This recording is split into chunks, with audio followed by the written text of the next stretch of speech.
Здравейте, казвам се Чавдар Чернев и съм част от екипа на Trace Truffles. Днес в поредния епизод ще се опитам да ви запозная с един от най-титулуваните и търсени труфели, така наречения бял труфел, или по-точно Tuber magnatum. Ето това представлява труфела. А ето това е разрязано. Разрязан самия труфел, можете да видите вътре какво представлява. Този труфел е един от най-отърсените в кулинарията и от ресторантите. Използва се във всички по-изискани ресторанти в цял свят, тъй като самия му аромат е много интензивен и много силен. Ето тук, когато стоим, даже той така ни вдъхва, за да проведем, да направим това видео.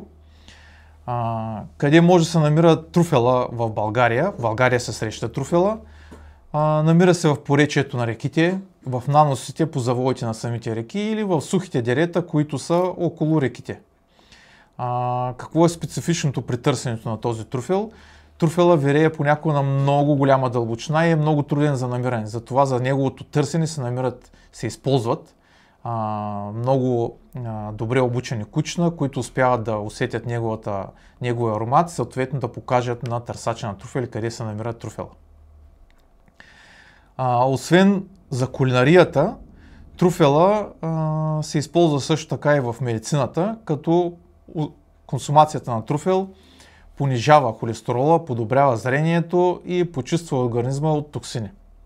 Продуктите, които предлагаме с бял труфел, ще ви представи Петя, тъй като тя е специалистка на тази тема. Здравейте! Днес ще ви представя част от продуктите ни с бели трюфели, а в друго видео ще ви представя и нашите с черни. Сега, понеже говорим за него, това е един, да кажа, най-продавания ни продукт, може би, който е на основата на сметана, сирене и двата вида бял трюфел, но в по-голямо количество има този ароматния. Така, това нещо може да се използва по ваш вкус, но е изключително силно на вкус и аромат. Много кремообразно, много маслено. Може да си го намажете даже на една обикновена брускетка. Това е следващия ни продукт с бял трюфел на основата на манатарка.